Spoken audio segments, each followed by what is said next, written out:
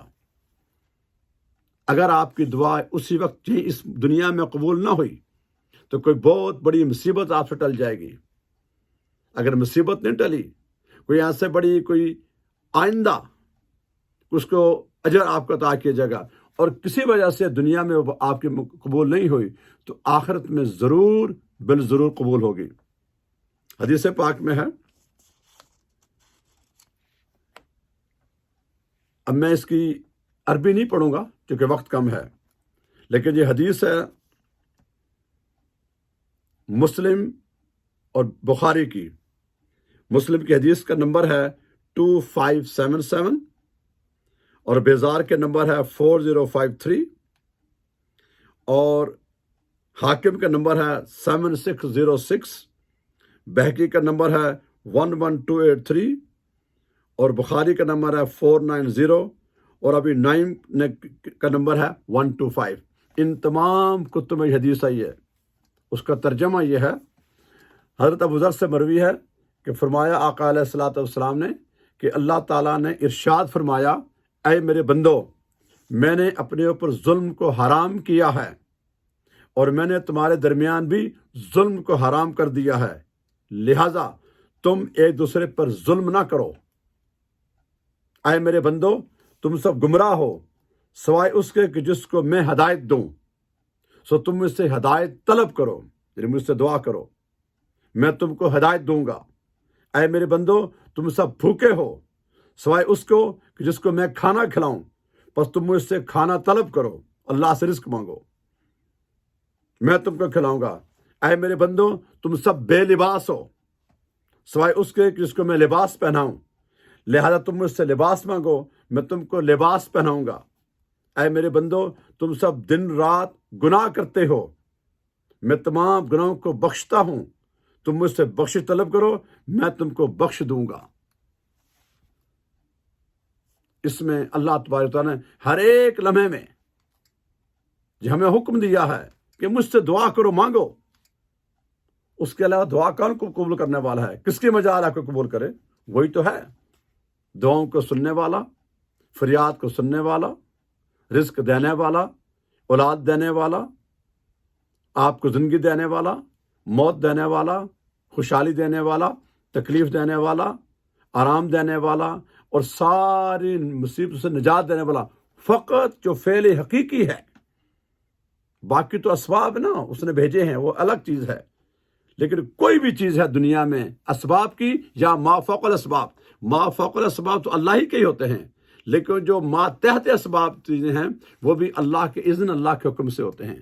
تو لہٰذا اللہ پر پختہ یقین کر کے اس سے ہر چیز مانگی جائے، وہ ضرور عطا کرتا ہے۔ آگے پھر فرمایا، دوسری حدیث ہے، ان انس بن مالک رضی اللہ تعالی عنہ ان رسول اللہ صلی اللہ علیہ وسلم قال الدعاء مخ العبادہ، یہ ترمذی کی حدیث ہے اور یہ حدیث نمبر 3371۔ حضرت انس بن مالک سے روایت ہے کہ فرمایا آقا علیہ الصلوۃ والسلام نے، دعا عبادت کا مقصد یعنی جوہر ہے۔ اس کی عربی میں نے اس لیے پڑھی ہے کہ چھوٹی حدیث ہے، تو وقت بچانے کے لیے جو لمبی حدیث ہے اس کی میں عربی سے نہیں پڑھتا، تاکہ لیکن میں حوالہ دے دیتا ہوں تو آپ کو تحقیق کرے، چیک کرے کہ یہ حوالہ صحیح یا غلط ہے۔ یہ میرے الفاظ نہیں ہوتے، میں یہاں پر کوئی بھی قرآن و حدیث سے بار اپنی کوئی لفظ بیان نہیں کر سکتا، اس کا ترجمہ، تفسیر، اس کو اور چیز ہے، لیکن بیس قرآن و حدیث ہی ہوتا ہے۔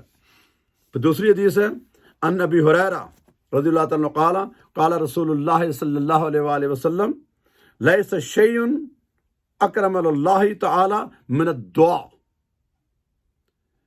اور یہ حدیث پہ ترمذی، ابن ماجہ اور حاکم کی حدیث ہے، اور ترمذی کا حدیث نمبر ہے 3370، ابن ماجہ کا نمبر ہے 3829 اور احمد بن حنبل کا نمبر ہے 870۔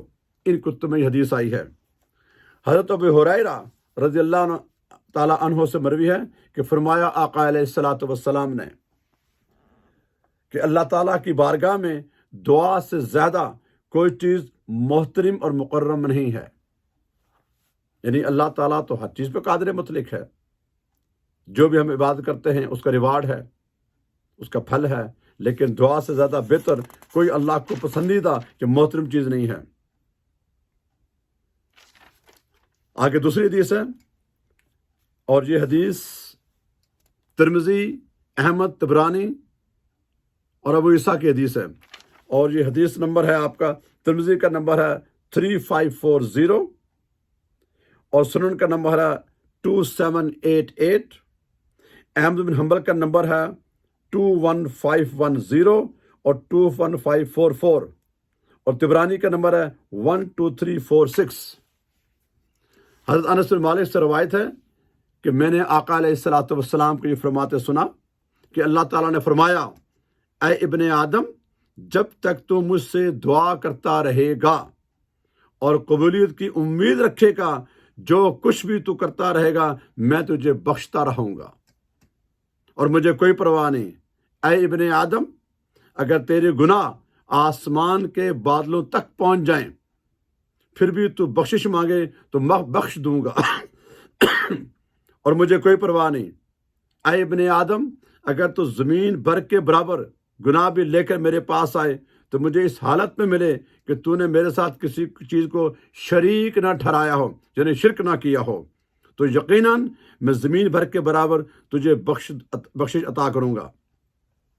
اس حدیث نے اللہ تبارک تعالیٰ نے اتنا بڑا کرم کیا. حضور فرما رہے ہیں کہ اللہ فرماتا ہے کہ تیرے گناہ اگر زمین کے جو ریت کے ذرے ہیں ان کے برابر ہوں، پانی کے قطروں برابر ہوں، درختوں کے پتوں برابر ہوں، آسمان کے ستاروں برابر ہوں، جتنے گناہ بھی ہیں انسان کے، ان کی کوئی حد ہے نا؟ اللہ کی رحمت کی کوئی حد نہیں ہے. اب اس کا معنی یہ نہ لیا جائے کہ انسان اٹھ کے تو گناہ کرنا شروع کر دے، ہاں جی معاف ہو جائے، ایسا نہیں ہے. بلکہ گناہ ہو جاتا ہے انسان سے انجانے میں، جان بوجھ کر نہ کریں اور پھر ندامت کے آنسو بہیں. گنہگار تو کوئی بھی ہوگا، اس ٹائم شیطان نے حملہ کیا، نفس نے حملہ کیا، گنہگار ہوا، لیکن جب اس نے توبہ کر لی، اللہ کی بارگاہ میں حاضر ہو گیا، سچے دل کے ساتھ توبہ کی، آنسوں کے ساتھ، اور آئندہ گناہ نہ کرنے کی اس نے قسم کھائی، توبہ نصوح کی اس نے خلوص کے ساتھ، نیک نیت کے ساتھ، تو اللہ کا وعدہ ہے تیرے جتنے گناہ ہوں گے میں بخش دوں گا. آگے دوسری حدیث ہے، ان سلمان الفارسی ان نبی صلی اللہ علیہ وسلم قال ان اللہ حی کریم یستخشی اذا رفع الرجل الیہ یدہ ان یردہما صفرا خائتین. یہ ترمذی اور ابو داؤد کی حدیث ہے، اور ترمذی کا یہ حدیث نمبر ہے 3556 اور ابو داؤد کا نمبر ہے 1488 اور عبد الرزاق کا نمبر ہے 3250 اور طبرانی کا نمبر ہے 6148 اور بہقی اور سنن کبریٰ کا نمبر ہے 2956. ان تمام کتب میں یہ حدیث آئی ہے. حضرت سلمان فارسی رضی اللہ تعالیٰ عنہ سے بیان ہے کہ فرمایا آقا علیہ الصلوۃ والسلام نے کہ اللہ تعالیٰ حیادار اور کریم ہے. وہ اس بات سے حیا فرماتا ہے کہ کوئی شخص اس کے سامنے ہاتھ پھیلائے تو اسے خالی اور نامراد واپس لوٹا دے. یعنی کہ اللہ تعالیٰ کی یہ شان نہیں ہے اس کے سامنے کوئی بندہ اس سے کوئی چیز مانگے، جائز چیز ہو، اللہ اس کو دینے سے منع کرے. اللہ کو حیا آتی ہے، اس کی شان ہے، وہ تو خالق ہے، وہ تو کن فیکون کا مالک ہے. بلا تمثیل بلا مثال اگر دنیا کے کسی آدمی کو بچے اپنے ماں باپ سے طلب کرتے ہیں، کوئی بہن بھائی طلب کرتا ہے اپنے کسی باس سے یا کسی بادشاہ سے، وہ تو شہنشاہوں کا شہنشاہ ہے، وہ خالق ہے، مالک ہے. تو پتہ چلا کہ اللہ سے آپ مانگتے مانگتے تھک جائیں گے. اس کا تھکاوٹ کا تصور ہی نہیں ہے نا، اس کے خزانے کبھی نہ کم ہونے کا تصور نہیں ہے. تو لہذا حضور نے بتایا ہے اس حدیث کی روشنی میں کہ اللہ فرماتا ہے کہ مجھے حیا آتی ہے، میرے بندے نے مجھ سے مانگا ہے تو میں اس کو نہ کروں. اور دوسری حدیث ہے عن ابی ہریرہ رضی اللہ تعالیٰ عنہ قال قال رسول اللہ صلی اللہ علیہ وسلم من لم یسأل اللہ یغضب علیہ. یہ ترمذی اور حاکم کی حدیث ہے، اور ترمذی کی حدیث نمبر ہے یہ 3373 اور ابو یعلا کا نمبر ہے 6655 اور حاکم کا نمبر ہے 1807 1806 اور بخاری کا نمبر ہے 658۔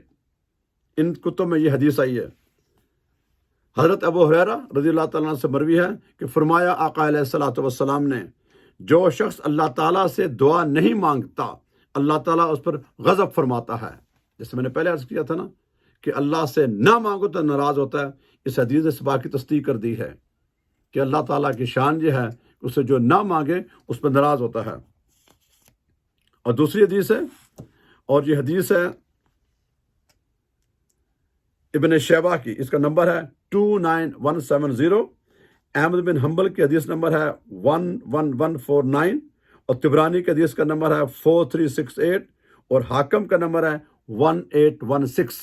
ان تمام کتب میں حدیث آئی ہے۔ ترجمہ اس کا یہ ہے، حضرت ابو سعید خدری روایت فرماتے ہیں کہ آقا علیہ الصلوۃ والسلام نے فرمایا، جب کوئی مسلمان کوئی بھی دعا کرتا ہے بشرطے کہ جس میں گناہ یا قطع رحمی کی نہ ہو، تو اللہ تعالیٰ اسے 3 چیزوں میں سے ایک چیز ضرور بالضرور عطا کرتا ہے۔ یا تو اس کی دعا کو جلد قبول کر لیتا ہے، نمبر 1، یا آخرت میں اس کے لیے ذخیرہ بنا دیتا ہے، نمبر 2، یا اس سے اس قسم کی تکلیف دور کر لیتا ہے کوئی بھی۔ یہ 3 جو ابھی میں نے پہلے آپ کو اپنی گفتگو میں کہا تھا، ان تینوں میں سے ایک بات ضرور ہوگی۔ صحابہ نے کہا یا رسول اللہ پھر تو ہم زیادہ سے زیادہ دعا کیا کریں۔ آپ نے فرمایا اللہ تعالیٰ بھی زیادہ سے زیادہ دعائیں کو قبول کرنے والا ہے۔ جو میں نے پہلے اپنی گفتگو میں کہا تھا نا انٹروڈکشن میں، وہ حدیث سے ہے، یہ بات ہم نے حدیث سے کاؤنٹ کی ہوتی ہیں، پڑھی ہوتی ہیں۔ ان تمام احادیث کی روشنی میں خلاصہ یہ ہے کہ عام حالات میں بالعموم، رمضان کے مہینے بالخصوص، شب جمعہ کو بالخصوص، اور کیا اپنا دن کے سارے کام کاج کر کے جب ہم صلاۃ عشاء پڑھ کے تھوڑا آرام کر لیں، 1 گھنٹہ 2 3 4، فجر کی نماز سے پہلے تھوڑی دیر پہلے اٹھ جائیں۔ سحری کو ہر آدمی اٹھتا ہے، کھانے پینے کے لیے اٹھتا ہے نا، 2 رکعت نفل پڑھ کے، 4 پڑھ کے، 8 پڑھ کے، یکسوئی کے ساتھ تنہائی میں بیٹھ کے اول و آخر درود شریف پڑھ کے، لائٹ کو ڈم کر کے، اور عاجزی اور انکساری کے ساتھ اللہ کی بارگاہ میں پہلے اس کی حمد و ثنا بیان کی جائے، سورہ فاتحہ پڑھ جائے، سورہ اخلاص کی جائے، اور اسی کے لیے ہے سارا کچھ۔ اس کے بعد اس سے مانگا جائے، جی بھر کے مانگا جائے، رو رو کے مانگا جائے، اپنے لیے، اپنے والدین کے لیے، اپنے خاندان والوں کے لیے، اپنی اولاد کے لیے، اپنے شوہر کے لیے، اپنی بیوی کے لیے، اپنے بہن بھائیوں کے لیے، اپنے اساتذہ کے لیے، اپنی تمام لوگوں کے لیے، اور بالخصوص اپنی آخرت کی بہتری کے لیے، اپنی قبر کو بہتر بنانے کے لیے، میدان حشر میں کامیابی کے لیے۔ اور سب سے بڑھ کر میں 2-3 چیزیں آپ کی خدمت میں عرض کرتا ہوں۔ نمبر 1 تو یہ دعا آپ ضرور مانگیں کہ یا اللہ جب تک میں دنیا میں رہوں تیری بندگی سے کبھی 1 سیکنڈ کے لیے غافل نہ ہوں، بالخصوص جو میرے فرائض اور واجبات ہیں۔ نمبر 2 جب تک دنیا میں رہوں اسلام پر رہوں، شیطان کے راستے میں نہ ہوں، اور رزق حلال ہو، کسی کی محتاجی نہ ہو۔ نمبر 3 مرتے وقت میرا ایمان کامل ہو اور کسی کا قرض نہ ہو، کوئی نماز روزہ حج زکوٰۃ واجب الادا نہ ہو، اور پھر تو راضی ہو، ناراض نہ ہو، تیرا محبوب راضی ہو، میرے والدین راضی ہوں۔ اور اس کے بعد جب میں قبر میں جاؤں تو مجھے عذاب قبر سے بچانا، اور اس سے بڑھ کر آخری بات کہ یا اللہ میرا مرنے کے بعد میرا حساب نہیں کرنا، میرا کتاب نہیں کھولنی، میرے کو کٹہرے میں نہیں کھڑا کرنا، میرے کو رسوا ہونے سے بچا لینا۔ جب تو نے کھڑا کیا، چونکہ قیامت کو 3 طبقے ہو جائے نا، ایک جن کا حساب ہی نہیں ہوگا، خوش نصیب، دوسرا ان کا جب حساب ہوگا سزا نہیں ہوگی، اور تیسرا جن کا حساب تو ہوگا میں سزا بھی ہوگی۔ تو یا اللہ مجھے سزا سے بچنا، بس میرا حساب نہیں کرنا۔ یہ دعائیں اللہ تعالیٰ سے ضرور مانگیں۔ اللہ تعالیٰ سے دعا ہے اللہ تعالیٰ مجھے اور آپ کو گڑ گڑا کر دن رات اس سے دعا کرنے کی توفیق دے۔ اللہ تعالیٰ میرا آپ کا حامی ناصر ہو۔ وما علینا الا البلاغ۔